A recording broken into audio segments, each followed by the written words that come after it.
Salut, c'est Facuzone. Je reviens aujourd'hui pour vous parler sécurité informatique et des réflexes simples à avoir pour surfer tranquillement sur internet en protégeant efficacement vos données personnelles. D'ailleurs au passage j'en profite pour faire un petit béco à la NSA, Google et aux reptiliens qui nous écoutent sûrement. Numéro 1, n'utilisez pas de Wi-Fi public et non sécurisé. Imaginons vous rentrez de soirée, vous passez prendre un petit domac pour éponger tout ça, et là vous vient l'idée de regarder un épisode des Peaky Fucking Blinders et par un malheureux concours de circonstances, vous finissez par vous connecter au Wi-Fi. Bon, ça peut arriver. Vous prenez alors le risque de laisser passer un tas d'informations sur vous sur un réseau que n'importe qui à proximité peut écouter. Alors, si c'est pour acheter les dernières places du concert de Beyoncé ou pour lire vos mails, vous risquez d'avoir une très mauvaise surprise à l'arrivée. Ça commence avec le vol de données confidentielles comme les mots de passe ou les codes de carte bleue, et ça peut finir beaucoup plus mal avec un petit malin qui s'empare complètement de votre identité.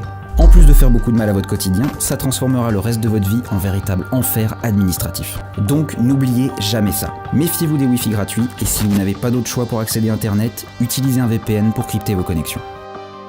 Numéro 2, choisissez des mots de passe très compliqués. On est d'accord que si vous utilisez le prénom de votre chien ou l'année de naissance de votre papy, ça ne prendra pas longtemps pour accéder au reste de vos données. Alors faites comme moi, n'utilisez que des mots de passe très longs et durs à retenir, avec au minimum 16 caractères, mais plus c'est mieux, des majuscules, des chiffres et des caractères spéciaux. L'avantage, c'est que déjà ça fera bosser un peu votre mémoire, ce que le Dr Kawashima n'a jamais réussi à faire, mais aussi que ça fera bien chier celui qui essayera d'accéder à vos données. Évidemment, n'utilisez jamais le même mot de passe selon le site où vous voulez vous connecter, et ajoutez à ça une authentification à 2 facteurs, et vous pourrez surfer tranquille un bon moment. Enfin, il vous reste plus qu'à écouter la suite. Numéro 3, ne rien dévoiler de trop personnel sur les réseaux sociaux. Le vol de données perso, ça commence aussi par ce que vous dites et ce que vous faites sur les réseaux sociaux. Alors mon conseil, ça serait de mettre en privé tous vos comptes, de publier le moins possible des photos de vous ou de votre famille, parce que vos vacances au camping des murs, tout le monde s'en fout, et d'ignorer les messages qui en demandent un peu plus sur vous. Évidemment, n'ajoutez pas des gens que vous ne connaissez pas, même si cette personne aime beaucoup ton profil et aimerait juste faire connaissance. Ne connectez pas non plus vos réseaux sociaux avec des applications car ils aspirent vos données et les envoient dans des jolis pays au droit à la protection des données personnelles, on se le taille en bisous. Numéro 4, vérifiez la provenance des messages reçus.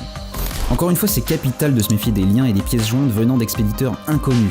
N'envoyez jamais rien à un destinataire que vous ne connaissez pas. Vous vous souvenez du mail de la poste qui vous demandait de lui envoyer votre carte d'identité pour recevoir un colis? Eh bien c'était un fake et vous auriez dû vous en douter. En plus, il y avait plein de fautes.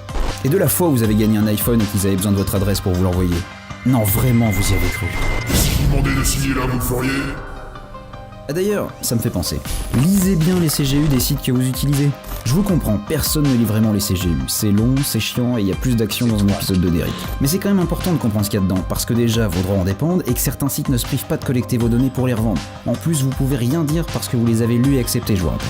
Vous êtes aussi censé savoir qu'ils peuvent les modifier à tout moment et qu'ils sont même pas obligés de vous le dire. Bah ouais, vous avez déjà signé et c'est votre responsabilité de rester informé pour savoir ce qui a changé. Vous voulez supprimer votre compte, on se garde le droit de conserver vos données pour les analyser. Le piège est refermé, une fois connecté, vous acceptez d'être un produit jusqu'à la fin de votre vie. Voilà, c'est tout pour moi pour aujourd'hui, on pourra peut-être faire un volume 2 parce qu'on n'a pas eu le temps de tout dire et on a à dire sur le sujet, croyez-moi. Pensez à changer le mot de passe de votre box, même si ça fait de la peine à Pitoun, n'installez pas cette extension bizarre et surtout n'oubliez pas de vous protéger pendant l'acte. Soyez malin, bon surf et à bientôt.